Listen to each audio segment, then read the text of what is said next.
This is the Lesbian Historic Motif Podcast, brought to you by Heather Rose Jones. The show looks at lesbian and sapphic themes in history and literature, and historical fiction with queer female characters, including fantastic versions of the past. We present research, interviews, news of the field, book listings, and original historical fiction for your enjoyment. For even more historic research, check out our blog.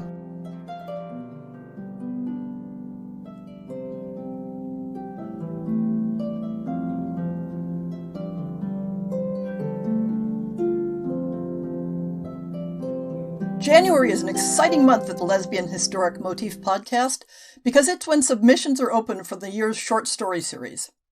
Keep your eyes peeled on the blog in the first week of February for the announcement of the 2022 lineup. Except, of course, for the first story of the year, which we bought during last year's call, so we could have it ready for you right now. So today, we're delighted to bring you Gwen Katz's Palio, a story involving the famous horse race in Siena, whose origins are rooted in the Middle Ages.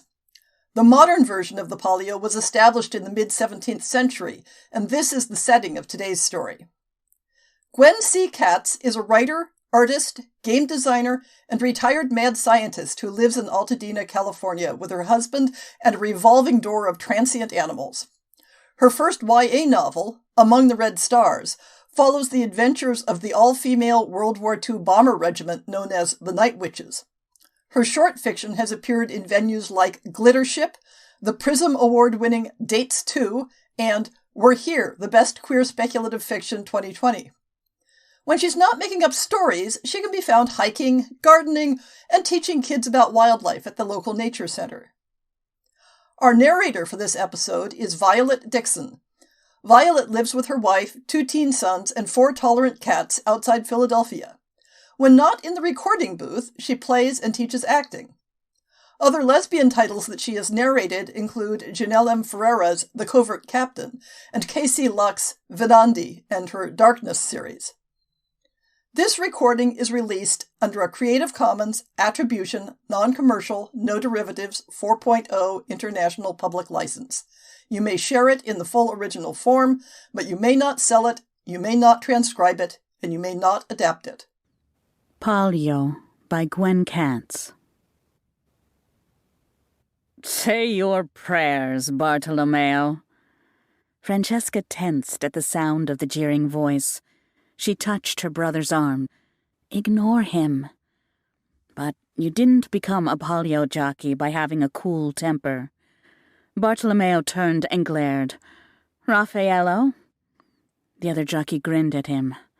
Raffaello was tall and broad-shouldered, and he towered over the short, slight Bartolomeo. He stood at the head of a group of boys, sporting scarves of crimson, striped with white and blue. Torre colors. Diavolo Bianco will grind you beneath his hooves, he said. I might be riding Diavolo Bianco, Bischero, Bartolomeo retorted. Not likely, said Raffaello. That horse has my name on it. In 4 days you'll be lying trampled in the dirt, and your soul will be on its way to hell. Then tell your dead ancestors I'll see them there. Raffaello shoved Bartolomeo before Francesca could stop him. Bartolomeo rallied and hit him with a right hook. Raffaello knocked Bartolomeo to the ground. Get off him, cried Francesca, grabbing the back of Raffaello's doublet while shielding her face from the Torre boys shouting and throwing clods of mud. At the other end of the alley, she caught a glimpse of a sky blue and white scarf. Onda colors. Their colors. Do something, she shouted. This is your jockey. The Onda boys came dashing in, and the tussle blossomed into a full-blown street brawl. Stones, sticks, horse apples, and rotten vegetables flew through the air, accompanied by every epithet a creative Italian imagination could conjure. Francesca and Bartolomeo crept away and found themselves standing in Piazza del Campo, the town's central square, gingerly touching the scrapes on their arms and faces. From the alley came the din of the brawl. Blood ran hot during the days of the Palio.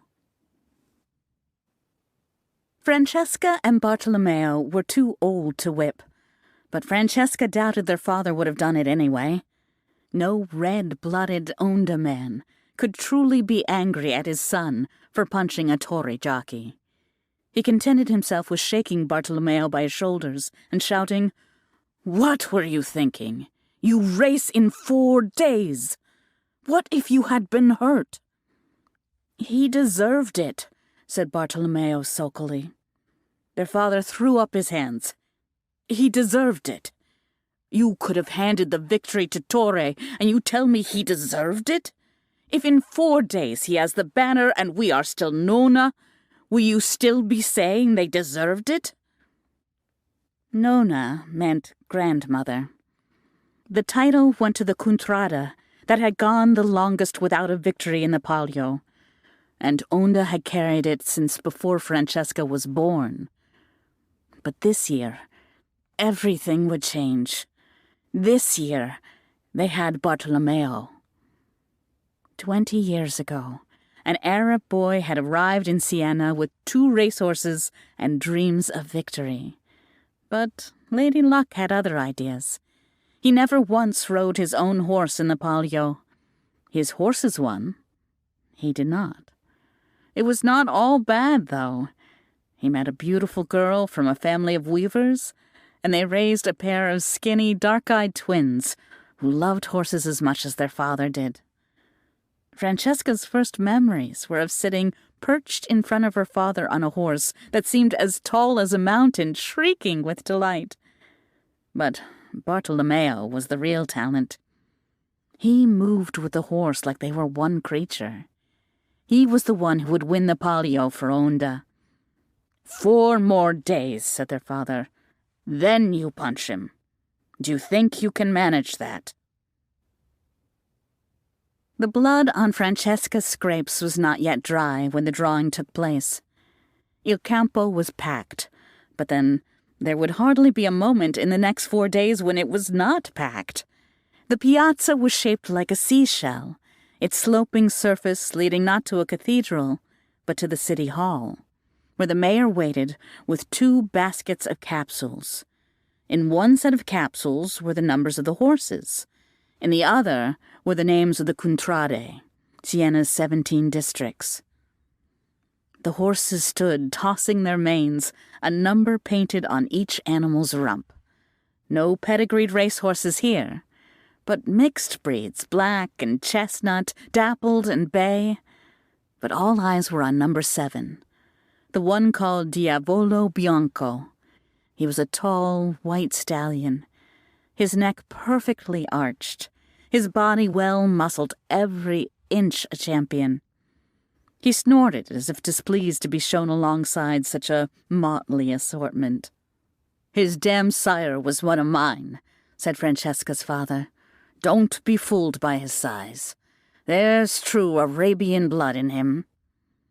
Yes, Papa, you've only mentioned that every day for the past year, said Bartolomeo.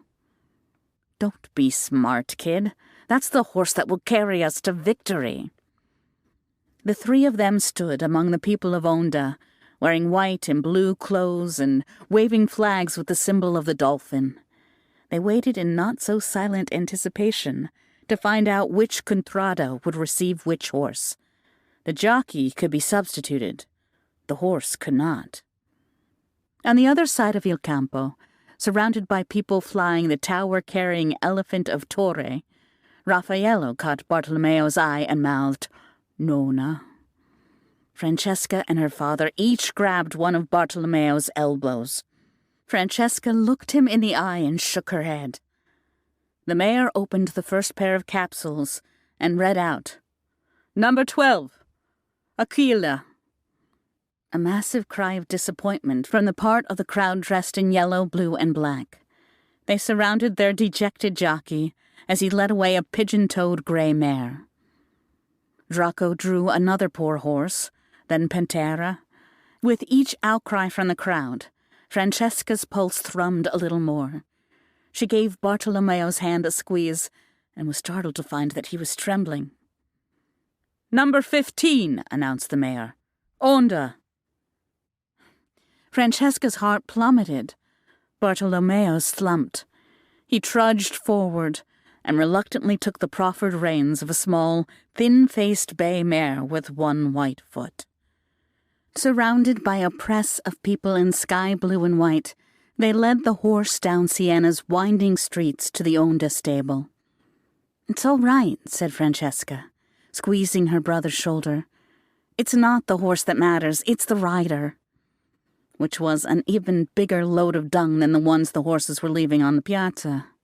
It was the horse who won the race, not the jockey. The jockey didn't even need to be still astride. They were barely out of Il Campo when an uproar of cheers met their ears. Raffaello walked away with Diavolo Bianco. "He cheated," said Bartolomeo, pacing the straw-strewn stable and gesturing with both arms. Their father was off meeting with the captain and lieutenants of Onda to salvage their tattered race strategy, leaving the twins alone in the stable with the horse and her owner. "Those Torre bastards rigged the drawing. The mayor is on their side and... How are you so calm right now?" Francesca sat on the stall door, feeding the mare a carrot. "I'm not," she said. "You just seemed like you were freaking out enough for the both of us." "Easy for you to say," said Bartolomeo. "You're not the one who has to race on that nag." "She's not a nag," came a voice from the other end of the stable. "She's a good horse." The horse's owner strode forward. Francesca had forgotten she was there. She was surprised to realize that the owner was a young lady, not much older than she was. She had a pale face and a long, straight nose, and she held herself very straight, holding up the hem of her yellow overskirt so it wouldn't trail in the muck. She was startlingly pretty. Bartolomeo crossed his arms and cast his eyes skyward. "Of course. She's your horse, and you raised her and fed her apples from your own hand, and so she's the finest animal that ever walked the earth." "Introductions, perhaps, before insults?" said the young lady mildly, putting out her gloved hand. "My name is Margherita Guerini." "Bartolomeo Alhihazi," said Bartolomeo after a moment's hesitation. "And my sister, Francesca." Margherita stroked the mare's nose. "And this is Volante." "It doesn't matter," said Bartolomeo. "She's not Diavolo Bianco." "She's twice the horse he is. She can win, if you stop sulking and give her a chance." For a long moment, it looked as if Bartolomeo was genuinely going to choose sulking. But at last he sighed heavily and said, "Fine. Tell me what's so great about this horse." Margherita broke into a grin, which softened her face. She led Volante out of her stall. "She has her own ways," said Margherita. "You need to respect them. But if you do, she'll be loyal to death. She fears dogs. She was bitten by a dog once. She's not fast around the corners, but she's sure-footed, and she goes like the wind on the straightaway." "Wait," Francesca broke in, suspicion tickling the back of her mind. "Why are you helping us? You're not from Onda. What contrada are you from, anyway?" Margherita smiled slowly and gave Francesca a little nod, as though she'd passed a test. "I'm from Vipera. My contrada is dwindling. We don't race in the Palio, but we still have our pride. We would rather see the banner go to anyone other than those Face di Culo and Torre." And that startled Francesca for a second time, because Margherita looked too classy to be calling anyone an ass-face. She exchanged looks with her brother. By silent agreement, they decided that anyone who insulted Torre was on the level. "All right," said Bartolomeo. "Let's win ourselves a Palio." Margherita's family had a small farm on the outskirts of town, and they headed there to practice out of sight of Sienna's omnipresent crowds. They had scant hours before the first of the 5 trials, and while the trials themselves did not count for anything, the pressure would be intense. Faltering in front of all the contrade would crush Bartolomeo. The first time he appeared in public on Volante, he had to look like a champion. Margarita led Volante into the paddock, whispering quietly to her. Despite her prim appearance, Francesca had to admit she knew how to handle a horse. The mare's ears swung forward at the sound of her owner's voice, and she nuzzled her affectionately. Bartolomeo swung himself onto the mare's bare back and took her for a warm-up jaunt. Now that Francesca took the time to look at her, she saw that Volante really wasn't a bad horse, aside from her homely face. She was fine-boned, dainty but not fragile. She galloped with a smooth, even gait. Francesca found hope rising within her. And Bartolomeo. Francesca was a good horsewoman, but Bartolomeo made her look like a toddler on her first donkey ride. He moved like water, his long hair whipping around his face as he rose and fell with the rhythm of the horse's footfalls. Francesca felt a smile spreading across her face. Unbidden, she was already seeing them galloping across the finish line. And then the dog appeared. It darted across the paddock, barking and jumping playfully. Volante shied, and as she did, she missed her footing and fell on her side, Bartolomeo beneath her. The horse scrambled to her feet, mercifully unhurt. But Bartolomeo lay on the ground, clutching his leg. His face was pale and damp with sweat. Francesca ran to his side. She hovered there, frozen, not sure what to do. The dog had already run off. Margarita, luckily, kept her head about her. She knelt by Bartolomeo's side. "It's his ankle. Let's have a look." But touching his ankle brought forth a stream of evocative language involving her relatives and various domesticated animals. Margarita laughed and cuffed Bartolomeo lightly on the ear. "You big baby! It's only sprained." "Only sprained? I have a trial in 2 hours," protested Bartolomeo. And despite Francesca and Margarita's best efforts to restrain him, he tried to scramble to his feet. His leg buckled beneath him. His face blanched with pain, and he slumped back to the ground, his shoulders quivering. It took Francesca a moment to realize he wasn't shaking from pain. He was crying. Bartolomeo never cried, not even when the bigger boys beat him up. "It was my year," he said, shoving off her attempt to put an arm around him. "And now?" Francesca tried to think of anything she could say to console him. But as the full weight of what had just happened settled on her, the words dried up in her mouth. The whole scene had taken only seconds, and now they would be Nona for another year. Margarita stood up. A calculating look crossed her face. "Let's not panic," she said. "Let's think about this. No one else knows Bartolomeo is hurt." "No, but—" Francesca began. Margarita cut her off. "Francesca, you know how to ride, right?" Francesca nodded. "Perfect," said Margarita. "Look at you two. You're the same height. You have the same hair. You even sound the same." "We do not," protested Bartolomeo, his voice cracking. "Don't you see," said Margarita. "Francesca, you wear Bartolomeo's clothes. You ride in his place. The victory still goes to Onda. No one ever has to know." "Our father would know in a second," Francesca pointed out. But Bartolomeo was beginning to perk up. "We can talk him into it," he said. "He wants to win as badly as we do. If I stay here while you ride the first trial and he sees how good you are—" "Don't be ridiculous. I can barely ride," said Francesca. "Cazada," said Bartolomeo. "You've spent as much time on horseback as I have. You can do this.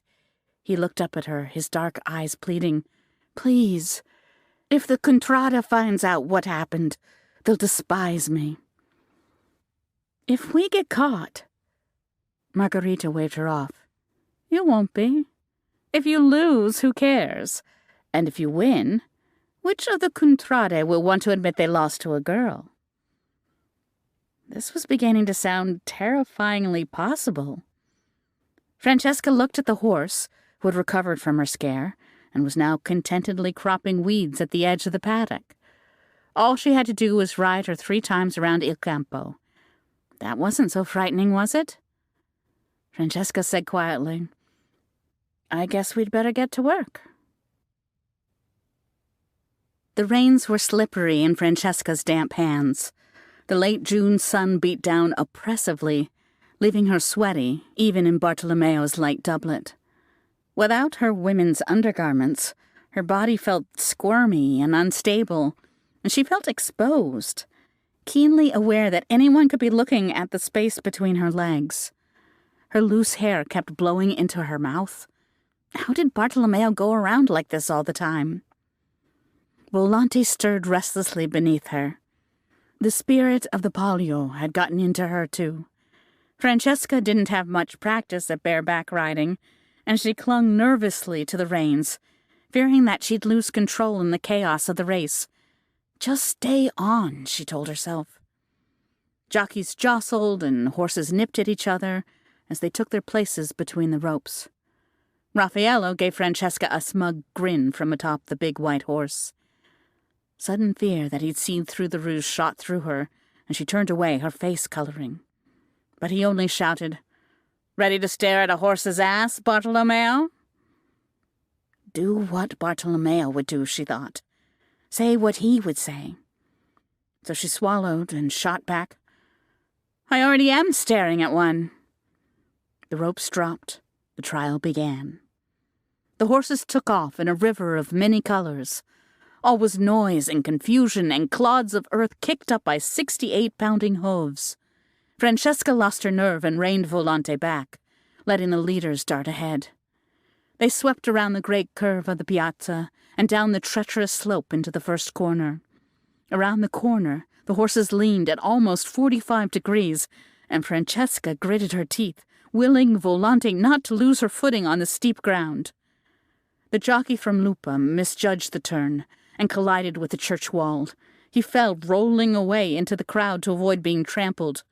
The horses shot down the straightaway. At a full gallop, the course was perilously narrow. Stone buildings hemmed them in on one side, and the shouting crowd on the other. The second corner approached, the narrowest part of the track. The horses bunched up. Francesca bit her lip and gripped the reins until her knuckles turned white. 2 horses collided and one fell, but somehow she and Volante were still running. The second lap began. Too slow. She had fallen to the back with the stragglers. Volante stretched out her neck, eager to catch up. Francesca set her jaw and whipped Volante into a flat-out run. They zigzagged and darted their way through the middle of the pack, struggling past one rider after another. The corners swept past a second time. Now they were on the final lap. Ahead, Francesca could spot the white tail of Diavolo Bianco, held high and proud like a flag, but a knot of 3 other horses blocked her path. She nudged Volante to the left, then to the right, but there was no opening. And then they were across the finish line. The trial was over. The whole thing had taken less than 2 minutes. Raffaello yelled and raised his fist triumphantly, surrounded by a Torre throng. Francesca slipped off Volante's back and tried to catch her breath. Her heart was pounding. 5th place. Not brilliant. Bartolomeo would be ashamed. But she'd finished the trial. But that was only the beginning. There were 4 more, and then the race. The only thing that mattered. Margarita took the reins from her. Their fingers brushed. "Not bad," she said. "Not bad at all for your first time out. There's a victor in you." The touch of her fingers sent a thrill through Francesca that was more than just the excitement of the race. But then Francesca spotted her father headed towards her through the crowd. She blanched. If they were going to have this conversation, it couldn't happen in public. "I've got to get home," she said. "This is going to be awkward." Her initial strategy of running into the house and announcing, "Hi, Papa, Bartolomeo sprained his ankle, so I'm riding instead. Okay, bye," didn't go exactly as planned. Her father had predictably strong opinions on this development, particularly the part where she and Bartolomeo had pulled the whole thing off without his permission. But when he finally got all his oaths and threats to disown his lying, cheating children out of his system, he made an ultimatum. If a daughter of his raced in the Palio, she would not come in fifth. The next 2 days passed in a frenetic blur. They smuggled a blanket-swathed Bartolomeo back to their father's house to convalesce out of sight. But Francesca spent her every spare moment at Margherita's farm training. She rode until she was bone-tired and her muscles burned. Whatever Francesca did, Margherita had a criticism. She was too timid, too slow, too stiff, too clumsy on the terms. But on those rare, beautiful moments when everything went perfectly, her face lit up with the radiance of an angel. By midday, Francesca was fighting back tears of sheer exhaustion. As she heeled Volante into a gallop once again, she realized, with a start, that winning the Palio was no longer her only wish. More and more she also deeply, painfully wanted to please Margherita. At the second trial, she hit the wall and fell at the first corner. It was little consolation that the riderless Volante came in fourth. At the third trial, she avoided the wall only to get entangled with another horse. Bartolomeo, who kept demanding a rehash of every moment, reminded her in none too oblique terms that it was his reputation on the line. And yet, even his words didn't cut her as much as the way Margherita sadly shook her head. At the fourth trial, she kept her seat and came in second, just behind Raffaello. She dismounted buoyant with exhilaration. For once, the raucous, owned crowd around her was cheering, not grumbling. People slapped her on the back and showered her with unsolicited advice on how she could turn second into first. Francesca glowed inwardly. Was this what being a victor felt like? "Don't let it go to your head," said her father. "You know what the prize is for second? Nona." Francesca sighed. Back at the farm, as she picked gravel out of Volante's hooves, Francesca asked, "What did I do wrong this time? Was I too slow off the starting line? Too tense on the turns? It was that, wasn't it? I can work on that first corner some more." Margherita was leaning against a fence post, twining a stray lock of hair around her finger. "There's nothing else today until the banquet, and that's not for hours," she said. "I think you should relax." Francesca paused, the pick in her hand. "What?" "You've worked your ass off these past 2 days. There's nothing more I can do to help. Truthfully, there never was. You're a brilliant rider. If you win, the victory will be yours alone." "I thought," Francesca fumbled, "I thought you despised me. I thought all this time you were looking down on me as the inferior substitute for my brother." Margherita laughed. It wasn't an unkind laugh. "That little hothead is a good rider and no mistake.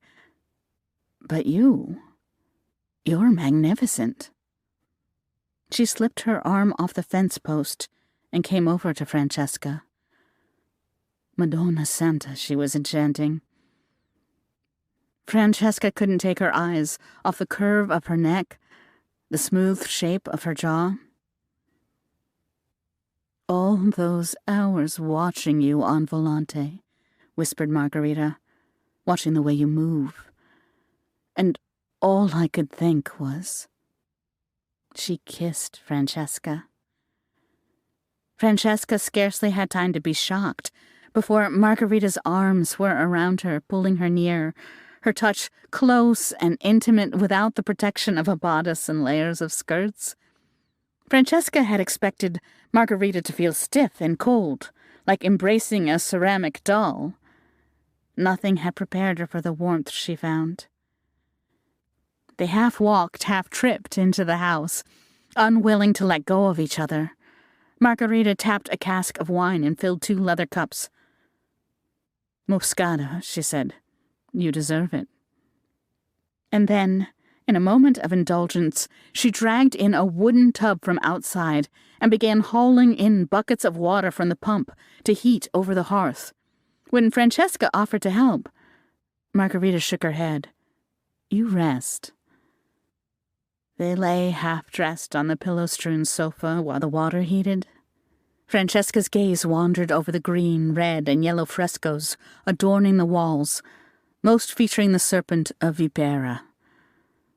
Margarita wasn't from a noble family, but she was wealthier than she had first let on. "Where's your family, anyway?" Francesca wondered aloud. "This place is always empty when I come here." "In town, half a cask down by now, probably," said Margarita, sprinkling sage and lavender onto the steaming water. "I've been running this place by myself for years." Francesca sank gratefully into the hot water, while Margarita combed her hair and massaged her aching back. The cup in her hand was always full of sweet floral wine. Her eyelids grew heavy. As she drifted off there in the tub, she distantly heard Margarita humming. Church bells awakened Francesca, tolling once, twice, 9 times. She sat up hazily on the bed, where she did not remember falling asleep. Margarita was nowhere in sight. Then the sunlight streaming through the window hit her like a stroke of lightning. It was morning. She'd slept through the banquet. She'd slept through the final trial. The captains of the Contrade would be enrolling the jockeys for the race right then. If Francesca didn't show, someone else would be riding for Onda. She struggled into Bartolomeo's clothes, with limbs that felt like lead, and jumped onto Volante's back. Her head swam and her eyelids felt glued shut. Struggling to keep her balance on a horse that suddenly seemed to be listing like a ship, she rode into Il Campo at a gallop. At the sight of her, cheers went up from the part of the crowd dressed in white and sky blue. The jockeys were already inside the city hall, receiving their riding silks. She barreled across the piazza, jumped off Volante, and ran inside. "I'm here!" she shouted, bending double to catch her breath. Her father stood up front with the mayor and the captain of Onda, the latter holding the blue and white silks embroidered with the Onda dolphin. "Bartolomeo," he exclaimed, "where have you been? The whole Contrada has been looking for you." "I'm sorry," was all she could say. "I don't know what happened, but I can ride."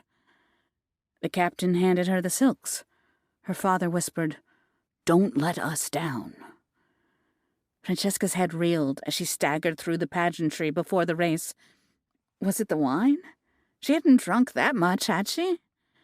And where was Margarita? Francesca led Volante into the chapel for the benediction, and the other girl was not there. She rode through town in the parade, and the other girl was not there. She watched the heralds hoist the victory banner over the piazza, and still, Margarita was not there. As Francesca waited to take her place at the starting line, at last Margarita appeared. She wore a scarf of scarlet, trimmed with blue and white. Torre colors. "So, you made it after all," she said. "I thought you would sleep all day." "Torre," Francesca managed to say, "but—" The corner of Margarita's mouth twisted into a cold smile. "My father is from Vipera, but my mother is from Torre. Torre could make our family great, and giving them a Palio victory would raise us very highly in their esteem." "The drawing? Rigged, of course, just as you suspected. My job was to get Bartolomeo out of the race and to convince you to take his place. If Onda had chosen another jockey to replace him, they might have picked a winner. But a meek little girl like you had no chance. But you trained me, Francesca protested. Her head was pounding. I trained you to keep you out of the city and away from anyone who might recognize you. But I did my job a little too well. You're beginning to look like a real contender. So I resorted to a simpler measure. She pulled a glass vial of laudanum out of her purse. It's a pity, she said over her shoulder as she vanished back into the crowd. If you weren't from Onda, I might have loved you. Francesca's vision swam as she took her place between the ropes. She couldn't tell if the numbness was the laudanum or the weight of Margarita's words. The memory of Margarita's lips on her own made her stomach turn sour. She was such a fool, and Onda would pay for it. Raffaella smirked at her and made a crude gesture. Sudden fury surged within her, overpowering the lingering grogginess. When she looked at the arrogant Torre jockey mounted on that big white horse, all she could see was Margarita's cold smile. The ropes dropped. Francesca plied Volante with her whip. They flew. She and Volante surged to the front of the pack. Only Raffaella remained ahead of them. They charged into the first corner. In Francesca's half-drug state, the slope fell steeper and the corner sharper than she remembered. Struggling to keep her balance around the turn, she barely managed to pull up Volante in time to avoid crashing into the front of the chapel. 3 other riders darted past her. No, she wouldn't let them win like this. She gritted her teeth and shook her head, trying to clear the grogginess, and she headed full speed into the second corner. Over the next 2 laps, she fought twin battles, working her way back through the pack while trying to keep her head clear. Every hoofbeat drove a nail through her skull. But at last, she reached the front, pulling even with Raffaello. He gave her a startled look when he noticed her beside him, then lashed her hand with his whip. She winced. Francesca and Volante began to edge ahead. As they swept around the tight final corner, Raffaello reached out and grabbed her leg. She lost her balance and crashed into the track's hard surface, the thin layer of earth scarcely cushioning the stones below. She curled up, barely avoiding the storm of hooves. Raffaello flashed her a cheeky smile as he galloped toward the finish line. And there, almost neck and neck, ran the riderless Volante. "Go, Volante!" shouted Francesca. It was as if Volante grew wings. Unridden, unguided, the little bay mare charged past Raffaello and over the line. Raffaello had already raised his fist in victory before he realized what had happened. The sound of the crowd could have been heard in heaven above. People in blue and white scarves poured onto the track, lifting Francesca onto their shoulders and singing, "Onda, Onda," while they carried her up to claim the banner. As she hefted the banner, her face glowing, Francesca caught sight of Margarita in the crowd. She looked up, her face stony, then turned away. A hint of sadness tinged the exhilaration pouring through Francesca. And yet she couldn't bring herself to hate Margarita. All she'd done was play the game. Francesca wanted to tell herself that, in her place, she wouldn't have done the same. But in her heart, she knew it was a lie. For Onda, she would have done anything. Blood ran hot during the Palio.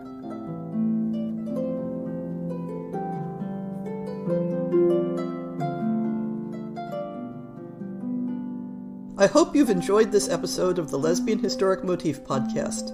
See the show notes for links to people and topics. Most shows will have a transcript linked as well. If you have a book announcement, a topic suggestion, or might like to appear on the show, please drop me an email. If you enjoyed this podcast, please rate it and subscribe on your favorite podcast app, and consider supporting our Patreon.